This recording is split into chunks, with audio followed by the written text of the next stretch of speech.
Welcome back, story enthusiasts. Ever notice how the deepest stories resist explanation, as if putting them into words only dilutes their truth? Today we'll discover why through Tarkovsky's Mirror, and how you too can write stories that speak directly to the heart. In 1975, Andrei Tarkovsky released a film that defied conventional storytelling and challenged our understanding of memory itself. Mirror, originally rejected by Soviet authorities for nearly a decade, follows the scattered reflections of a dying poet's consciousness. We never see his face, only hear his tired voice, as if the memories themselves are speaking. What makes Mirror a remarkable story isn't just its unconventional structure or its blend of personal history with Soviet newsreels. It's how Tarkovsky transforms an autobiography into a shared experience. Through his own mother playing her elderly self, his father's poetry echoing through scenes, the film creates a kaleidoscope of identity that transcends simple storytelling. Initially polarizing audiences for its complexity, Mirror has since been recognized as one of cinema's greatest achievements, particularly by those who felt its emotional truth rather than tried to understand it. Which brings us to our exploration today. How do we write stories that bypass the mind and speak directly to the heart? The answer lies first in understanding how memory itself works. Not necessarily scientifically, but as a series of reflections, each one showing us something different about ourselves, and by extension, the characters we create. The first profound lesson Mirror teaches us about storytelling is that unreliable narrators aren't just literary devices. They are reflections of how memory itself works. We all suffer from recall bias, where some memories shine brighter than others, often distorted by our current beliefs and needs. In Mirror, Tarkovsky shows memory isn't just the past. It's a mirror that both reveals and distorts through a seemingly simple scene. A child wakes to a whistle he believes is his father, only to find his mother washing her hair. But watch how this mundane moment transforms. The walls weep water, the stove burns in the background, and suddenly his mother's reflection shows her as an elderly woman. The memory isn't just remembered, it's felt, interpreted, transformed by time. This is how memory works in our minds. We don't remember events exactly as they happened. We remember how they felt. Think about your own childhood memories. Are they perfect recordings? Or are they more like impressionist paintings, focused on certain details while others blur? Tarkovsky underscores this by casting the same actress as both his young mother and wife, showing how we unconsciously seek reflections of our past in our present. It's also no accident that the protagonist's son is played by the same actor who plays the main character's younger self. We're watching generations mirror each other without the characters realizing it. So, what happens when these reflections distort? In one crucial scene, the protagonist's ex-wife looks at photos and remarks how much she resembles his mother. The main character immediately denies it, despite spending the entire film highlighting their similarity. This isn't just contradiction, it's confirmation bias at work, our tendencies to embrace information that confirms our self-image while rejecting what challenges it. When the protagonist confidently tells his ex-wife their son wants to live with him, we see this distortion at work. His son's confused rejection reveals the truth. Where the protagonist pined for a distant father, his son has no such attachment. Where his closeness with his mother was forced upon him, his son begs to stay. The very patterns the protagonist can't see in himself become crystal clear through these parallel relationships. Mirror shows what the character himself can't see, teaching us that character death comes not from perfection, but from these very biases and blind spots. This is why the film ends with young and elderly versions of his mother existing in the same space.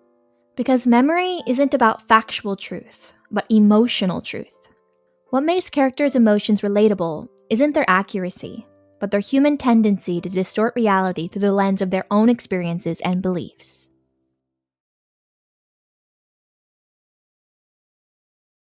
We all suffer from a particular kind of love affair with idealization, what psychologists call limerence. It's an obsessive attachment not to what was or is, but rather to what we wished could or had been. While Mirror demonstrates this through experimental techniques that deliberately blur reality and memory, most stories need clearer boundaries. First, understand why they often fail. Dream sequences can weaken scenes, feel unrealistic, or remind readers of the author's presence. Every good flashback or dream must do three things: advance the story, reveal character, and maintain emotional truth. Notice how Mirror's dreams have common motifs: water, wind, fire, that link to our protagonist's obsessions. These aren't random. They're threads weaving through his consciousness, making him literally sick with nostalgia. Mirror succeeds because each dream and memory serves a purpose beyond mere revelation or as a flex of writing skill. When the protagonist recalls his military school days, we see boys playing in snow, treated like children despite their uniforms.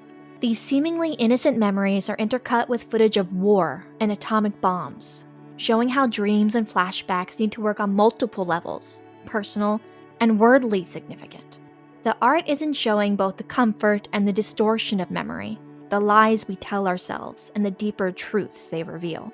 Even so, when we write flashbacks or dream sequences to the best of our ability, they're still often interpreted as cheap devices that pull readers out of the story. So why in Mirror do they work so powerfully? Consider the film's opening. His mother sits on a fence, waiting for her husband. Instead, a stranger appears, breaking both the fence and her vigil, speaking of how plants have time to feel, while humans rush past their own nature. Like music or poetry, the scene doesn't ask to be understood, it asks to be felt. When our adult protagonist tells his mother, "Words are limp," he's acknowledging this very truth. Some experiences transcend explanation. There's a scene where his mother levitates above her bed. It's impossible as a memory. The protagonist couldn't have witnessed this moment. Yet it feels more intimate than many of the film's actual memories. Why? Because it serves as both memory and wish fulfillment. We see his mother's tenderness, something that exists mainly in the protagonist's desperate hope, while also witnessing her deep loneliness. The dream works because it's not trying to be a dream. It's trying to be true.